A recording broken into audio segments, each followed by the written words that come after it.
Myntri Rangbah Jalau Konrad Konggal Sangma Habakran Shakila Pathai Kubor Hadin Baladab Kajingelang Jonga Kunhun Myntri Ulayatu Halor ki Jingdawa Jong Nonghikai Adhoc Hakajala Ulayatu Bakatanat Kadang Bishar Bat Kandang Wat Ikilat Kilinti Banwengi ki Jing Jong Nonghikai Bat Shen Myntri Rangbah Unsa Khot Bani Kynduh Iaki. Yeah, see, this is a long pending issue, and it's been there for a very long time. The financial implications are huge, you're running into hundreds of crores, and therefore it's not a decision that one can take, especially with the COVID situation we faced, a lot of financial challenges we faced. So keeping all of these factors in mind, the financial implication and the financial challenges is what affects.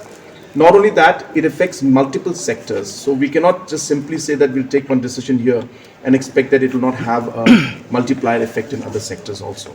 So all those aspects have to be looked into, and therefore it is not a simple decision to be taken because of the impact that is had financially. As I said, it's not a matter of 1 or 2 crores. It's hundreds and hundreds of crores with just one decision that we take. So these are the challenges that we face at this point in time. And obviously, I have met them a number of times before, if you recall, in the previous years. And we had the similar and the same discussion that time. I strongly feel that we would like to see something concrete coming up and work out. I've asked the department to look into all the options and what will the way forward.